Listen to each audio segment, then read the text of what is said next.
I-try natin tong bagong KitKat na Choco Mint flavor galing sa Baskin Robbins.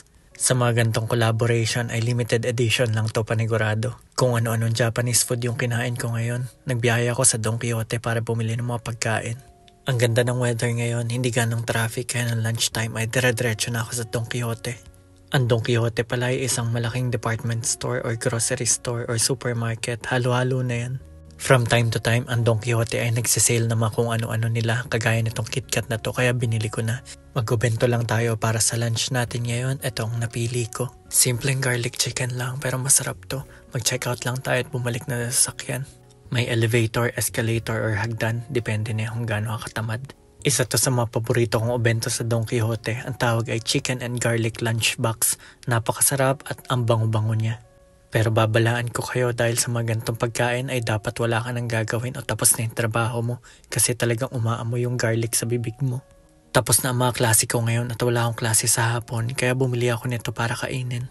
Kain po tayo, itadakimasu! Sobrang nakakapagpa-enhance talaga ng flavor ang garlic. Feeling ko kahit anong ang pagkain basta may garlic ay sumasarap talaga. Kitang-kita naman yung pagka-juicy na itong manok na to. Sa ganito kadaming garlic ay talaga namang amoy na amoy mo tas ang savory niya.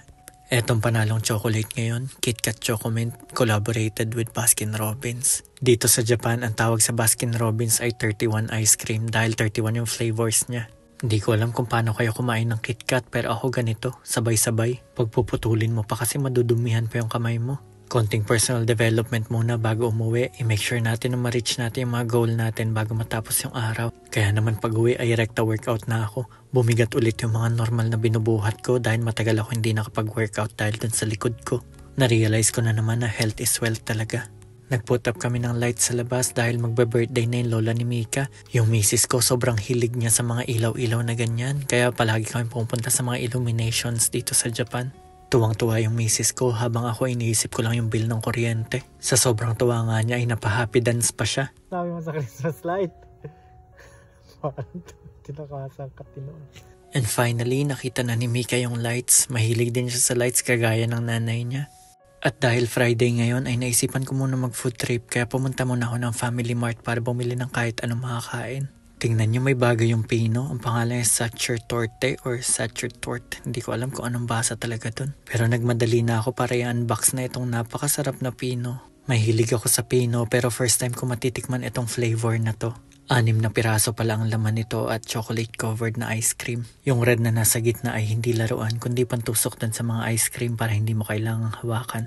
Ang sabi sa letter ay inspired daw to sa Sacher Torte. Nagmula pa tong recipe na to sa Vienna, Austria. Kaya naman ipinatikim ko na itong unang-unang ice cream dun sa lola ni Mika. Deserve niya talaga itong pinakaunang ice cream kasi siya ang laging unang gumigising sa umaga at pinagluluto kami ng almusal. Maraming salamat po. At ang hatol ng lola ni Mika ay masarap daw. Wow! Pinatikim ko rin yung mama ni Mika na very hardworking. Nagpapump siya kaya hindi niya magamit yung kamay niya kaya ginamit na lang yung kamay ko. And finally, titikman ko na tong pino. Favorite ko ang mga dark chocolate na mga ganito. Kaya tikman na natin. Itadakimasu! Masarap pala talaga to. Bago matapos ang araw ay pinagtsatsakan ko lang yung ating to-do list. Syempre hindi na naman ako nakapag-gitara.